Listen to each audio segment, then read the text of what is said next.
Hi, my name is Kathy Grubb and welcome to my vlog on multimedia in the classroom.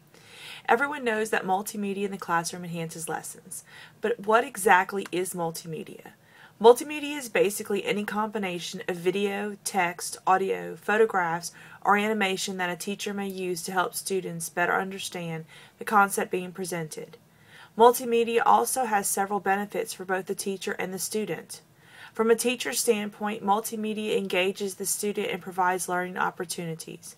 It helps make the lesson more meaningful for the student and allows the student to show their prior knowledge while giving them the tools to interpret new information and showing others what they've learned. From a student standpoint, multimedia allows for them to demonstrate their mastery of the subject in a format other than a written response.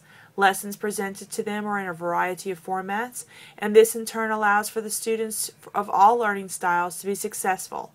And last, a multimedia format is a format that today's students are comfortable with, as this is what they typically use outside the classroom to communicate with their peers.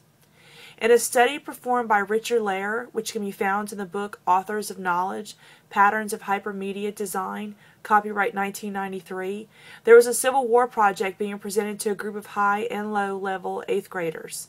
The first group studied the Civil War in the traditional classroom method, while the other group created an interactive multimedia project on topics such as the roles of women in the war and perspectives of the slaves. At the end of the lesson, both groups were given the same test of knowledge, and both groups performed at about the same rate of success. The interesting thing, though, was a year later the students were questioned about the Civil War. The first group could recall almost nothing about the content, while the second group could discuss detailed concepts and ideas about the war and its effects.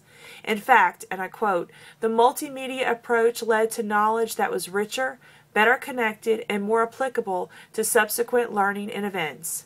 That sentence right there gets to the heart of what every teacher wants for their student.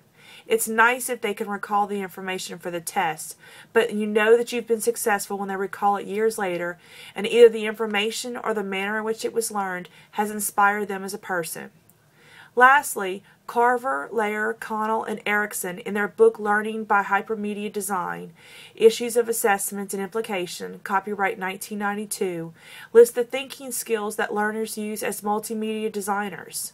These include project management skills, when they create a timeline for project completion and in assigning roles to the fellow classmates; research skills, when searching for information using text or electronic means and then interpreting that data; organization and representation skills, by deciding how information will be organized and presented; presentation skills, by engaging and maintaining the interest of the audience; and reflection skills, by revising the design of the program using feedback. Thank you so much for listening.